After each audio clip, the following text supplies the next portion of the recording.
Why do I hear boss music? Wait, no. Ah!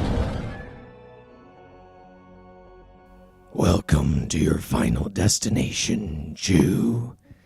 Now you are in my domain, and I'd like to introduce you to my children.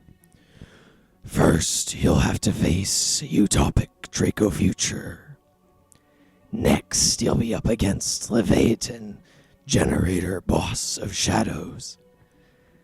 And finally, you'll face the strongest of them all, D.D. Crow. You and your pathetic little draft stand no chance before my might. Hello and welcome to KCC's Season 6 Finals, ladies and gentlemen. Somehow, with one of the worst drafts this season and bottom 10 drafts of all time, I've made finals. I don't ask because I don't know how. I think I definitely lucked into a lot of scenarios, but our skill definitely helped in some scenarios. Unfortunately, we're fucked. Our finals matchup is going to be really tough, and the uphill battle is definitely turned into an up mountain battle. So anyways, our duel is against Pia and the Vancouver Stallios, who's had a excellent season, and I'm scared. Pia's draft consists of Runic, Generator, Salamangrate, Utopia, Performage, Dynamorphia, DD Crow, Solemn Judgment, and Soul Drain. If it wasn't already a problem that Runic Generator is really good and I don't have a good matchup into the deck, DD Crow just shits all over my draft. I think every one of my decks kind of just loses to DD Crow, and that's a problem. Add on to the fact that Pia's best of 5 is actually just insane. You've got Runic Generator, Generator Runic, Salamangrate, Dynamorphia, and your worst deck is Utopia. I'm in for a rough week. But we're gonna do our best and try and figure this out. As for our staple lineup this week, we're bringing a lot of the same stuff as last time. No Material and Contact C features really good staple hand traps. Hatronade, Cyclone, and Linkslayer are all very good for like the Dynamorphia deck, or even just in general, because spell trap removal is kind of all right versus every one of his decks.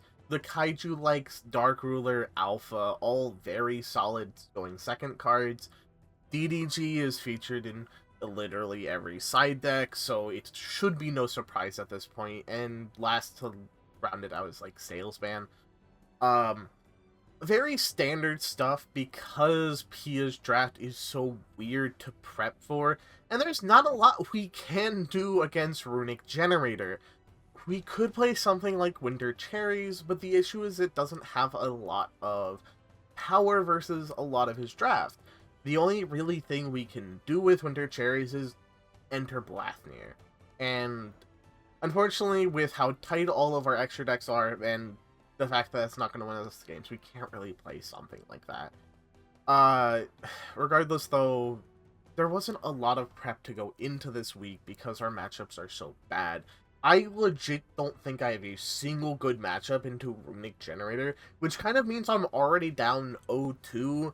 And if those games happen to be versus my best decks, there's no shot. So we kind of just have to hope that we get good matchups, win the die roll, and somehow outskill Pia, which is going to be really hard. But without further ado, let's get right onto it, and let's hope we can win. Alright, match 1 is unfortunately Crusadia versus Generator. Even though we went first, I don't think this one will end well. We start with Salesman for Crow, then summon Reichart searching Arrival, then link into Lightheart for the field spell searching Visas. We pop Lightheart, allowing us to bring it back for a Link Arrow to summon Maximus into Magius, And stop me if you've seen this combo before. Woo! This gets us to our Regulex and the other EMZ, utilizing the Codebreaker combo to get enough materials to make Triheart and Avermax. Unfortunately, with no addition of Twin Soul, since we lacked a puppy to start the combo with. Pia starts with a blind Cyclone, which hits a bluff Salesman, then activates Destruction to get the horse on board, allowing him to use Monstrosity for Har and Hela. An overlay of Jormungandr is a bit of a yikes, but we're able to get by both rips with both of our monsters left. Unfortunately, Lone Fire plus a Runic spell in hand gets him to enter Blathnir, forcing our Crusadia power, which gets negated by Har, and yeah. That's just a wrap, dog. I don't care that this game is another 2 turns long. This game is just literally over. Game 2. Hopefully we can get through this with the addition of DDG. Luckily, the Open of Rescue Cat allows us to make it through the main lane combo, through DD Crow, ending on Triheart, Avermax, Twin Sol, and Power. Pia starts with Hey Trunade, which forces out DDG and Power, which forces Pia to use his runic spells differently, using Destruction to summon Hugin, grabbing the field spell, and Flashing Fire to pop Triheart, drawing 2, and establishing boss stage. We should be able to clean this up, but Har will definitely be a problem. We force out the Lopter with Reichphobia, then link into Cross Sheep, which gets our Visas DD crowed, making it so we can't make Astrolaud. Arrival unfortunately gets negated by Har, and we're unable to swing for lethal, despite both Leonis and Maximus, which means Pia is able to pop off the following turn, eat up our entire board, and swing for lethal. What a miserable matchup. Alright, let's hope for a better matchup for match 2. Code Talker versus Utopia is a good matchup, but we really don't want to be spending Code Talker on Pia's weakest deck. Regardless, we've once again won the die roll, and Salesman for DD Crow will once again protect our combo, utilizing Firewall Defender to Code Talker all over Pia. I don't know, man. Do you really want me to commentate this entire combo? The only interesting part here is that Pia forfeits on the draw to conceal the deck he's playing. Alright, game 2. Pia's going first. He starts with Sakitama, giving him a level 4 for Arm Sage, and that's 2 level 4s for Hat Tricker, making King of the Feral Imps, adding Gigabyte. And with another Hat Tricker in hand, is able to use both to make Flame Banshee, and like, this deck is kinda hard to hit with a hand trap, so we'll just imperm the Banshee to prevent the ad, forcing him to just make UDF with 1 back row. Another imperm off the top to turn off the UDF is awesome, and a summon of Blinkslayer will force out the set Judgment. We'll normal summon Debug, adding Microcoder, linking into Code Talker, and adding Mining to pitch this Phantom that we opened to search in for Flyer. We can't really get to lethal here with this hand, so we'll make Decoder into Transcode, reviving Code Talker, linking for Splash Mage, reviving Phantom, and linking for Heat Soul, which will trigger Phantom to search Conflict. We'll proceed to battle, swing over the board, and with Pia top decking Numbers Protection, he'll just scoop it up. Alright, the third match. I'm kind of expecting Runic, but we get Evil Eye versus Dinomorphia. Pia normal summons Diplos, setting 4 and passing, and with a hand like this, all we can really do is Blind Cyclone and pray. Pia does use Domain on our turn to get to Rexterm, which will fiend one of our Santa Clauses, but it's looking really bad. A normal of Theresia will force out Imperm, but Pia's got a Judgment, so it can resolve. He tries to swing over our face down, which he can't, so he just castles it. Please, dude, another dead card off the top. Let's just go next. Surely this game 2 hand can't be. Oh my fucking god, bro. I guess let's just pass. Pia summons Diplos, sending Theresia, sending 3 and passing. Woo! We've got an awkward play that will cost a lot of resources, but it's our only hope. We Trunade, then Salesman a flipped Unending Nightmare, and Change of Heart the Diplos, summon Basiltris to make Medusa, equipping Selene. Unfortunately, our Basiltris gets crowed. Ugh. Pia will Nightmare the Selene, normal Theresia, and set some cards. I guess luckily when we set Gorgonio as a bluff, Pia misclicks Nightmare's effect, forcing him to pop itself, but we're already in such an awful position, especially with an established Rexterm. We're just gonna Trunade in anger, set Mourner, and oh my god, bro. The game's already over, and the nail in the coffin is a top deck Salesman. You're finished. We're against the ropes. Lich and Scareclaw left. We're fucked. But we're not giving up yet.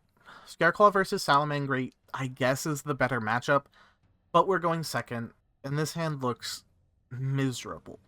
Pia starts with Buffalo into Balinx, pitching Spinny Falco, and draws Mirror. Alright. Falco will bounce Mirror to summon, which triggers Mirror to resummon. Cool. Pia will link summon Sunlight Wolf, then summon Spinny to link point to add back Mirror. He'll link into Raging Phoenix, then activate Sanctuary to reincarnate, and I guess we're forced to imperm here, luckily passing his turn. Right card off the top is alright. We'll Salesman Crow, then Prosperity for 3, finding Rescue Cat, which is a godsend. We summon Acro Leonis, climbing through the combo, and with how zone placements work, we're unable to make Abramax, which could prove to be an issue. But we've dealt with a board, so I'm not feeling too bad. Pia starts turn 3 with Salamangreat of Fire to add Gazelle, link summoning Balinx to trigger Gazelle, sending Foxy, which gets him to Mirage Stallios, link summoning Sunlight Wolf, so we can bounce one of our guys, and then Heat Leo to hit a random back row. He swings in, makes a second Raging Phoenix to search Will. We try to Twin Saw, but Pia protects, and I'm unsure. Rescue Cat 2 is awesome, despite the Crow on Visas to turn off Astrolabe, but our tryhard gets Mournered, and I think that's the end of the game.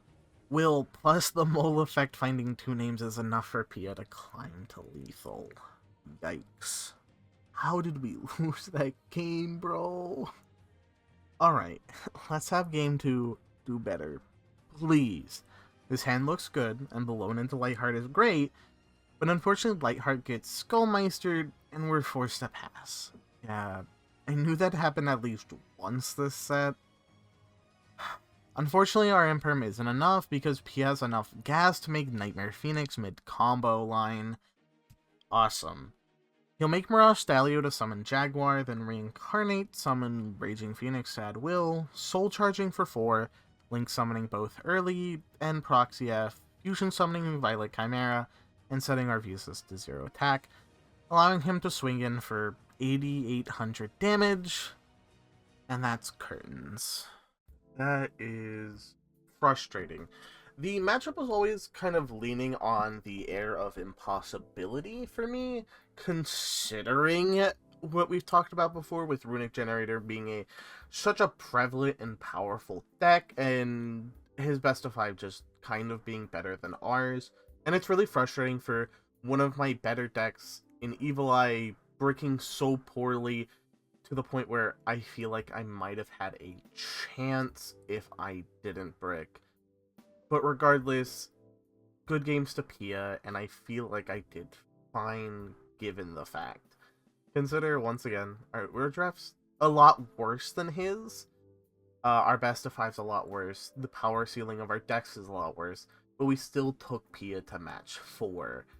So I guess I can feel somewhat proud in doing that. And we'll get him next time. Regardless, I would think of this as a good season. And even a success, despite the draft making playoffs off a literal miracle, then getting our asses kicked in finals. I had fun. The draft was really fun to play and pilot and test, and most importantly, we may have not won this season. All that really matters is that we completed our goal of making playoffs this season, and we had fun. So, congratulations to Pia for becoming your KCC Season 6 champion, and I hope you enjoy it, because you're not winning another one. I guarantee it. I'm winning next season, baby! The media will tell you that I'm washed! Anyways, I hope you all enjoyed, and if you enjoyed this season, please let me know down in the comments. These videos are a lot harder to make now that I've wanted to increase the production quality, and they're really annoying to make for me. So if you enjoy it, let me know. I will continue to provide these funny skits and KCC commentary. But I hope you all enjoyed. Comment, rate, subscribe. It really helps the channel. And if you want to see more, you know, where to look. Signing off. KCC Season 6.